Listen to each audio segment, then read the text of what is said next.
Assalamualaikum warahmatullahi wabarakatuh. Perkenalkan nama saya Nanti Retno Wulan dari kelas AKT 23A dengan NPM 23412021. Di sini saya akan menjelaskan tentang teknik sampling.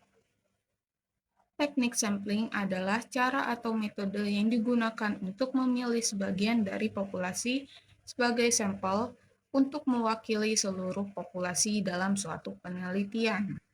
Tujuan utama dari teknik sampling ini adalah untuk mendapatkan sampel yang representatif, yaitu sampel yang dapat mencerminkan karakteristik populasi secara keseluruhan. Berikut ada beberapa jenis teknik sampling yang umum digunakan.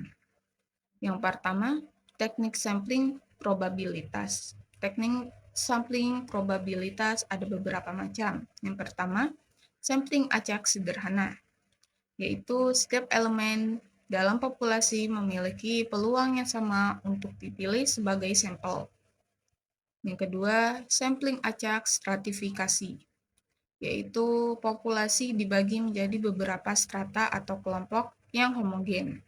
Kemudian, sampel dipilih secara acak dari setiap strata. Yang ketiga, sampling acak berkelompok. Populasi dibagi menjadi beberapa kelompok atau klaster. Kemudian, beberapa klaster dipilih secara acak, dan kemudian elemen dalam klaster yang dipilih menjadi sampel. Yang terakhir, sampling sistematis. Elemen sampel dipilih dari daftar populasi dengan interval tertentu. Yang kedua, teknik sampling non-probabilitas. Teknik sampling non-probabilitas ini ada beberapa macam. Yang pertama, sampling aksidental, yaitu sampel yang dipilih secara kebetulan tanpa memperhatikan karakteristik populasi. Yang kedua, sampling kuota. Sampel dipilih berdasarkan kuota tertentu, misalnya berdasarkan jenis kelamin, usia, atau agama.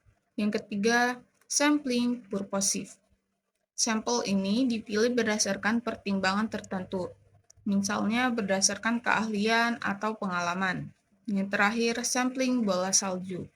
Sampel awal dipilih, kemudian responden diminta untuk merekomendasikan responden lain yang sesuai dengan kriteria penilaian. Pemilihan teknik sampling yang tepat juga tergantung pada beberapa faktor. Yang pertama, ukuran populasi. Jika populasi besar, teknik sampling probabilitas lebih cocok digunakan. Yang kedua, homogenitas populasi. Jika populasi homogen, teknik sampling acak sederhana dapat digunakan. Jika populasi heterogen, teknik sampling acak terstratifikasi atau acak berkelompok dapat digunakan.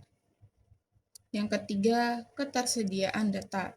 Jika data populasi lengkap dan akurat, teknik sampling acak dapat digunakan. Jika data populasi tidak lengkap atau tidak akurat, teknik sampling non-probabilitas dapat digunakan. Yang keempat, biaya dan waktu. Teknik sampling probabilitas umumnya lebih mahal dan memakan waktu daripada teknik sampling non-probabilitas. Dan yang terakhir, tujuan penelitian.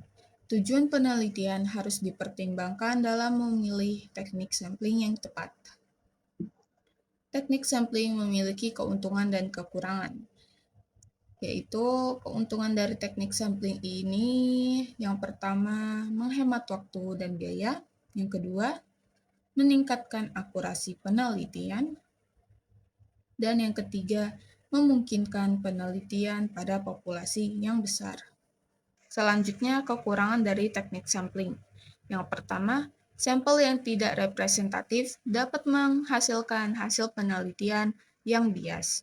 Yang kedua, teknik sampling probabilitas memerlukan data populasi yang lengkap dan akurat. Dan yang terakhir, teknik sampling non-probabilitas tidak memiliki dasar statistik yang kuat. Jadi, secara keseluruhan, teknik sampling merupakan alat yang penting untuk penelitian yang valid dan reliable. Dengan memilih teknik sampling yang tepat, peneliti dapat meningkatkan peluang untuk mendapatkan hasil penelitian yang akurat dan dapat digeneralisasikan. Itu saja yang dapat saya sampaikan. Sekian, terima kasih. Wassalamualaikum warahmatullahi wabarakatuh.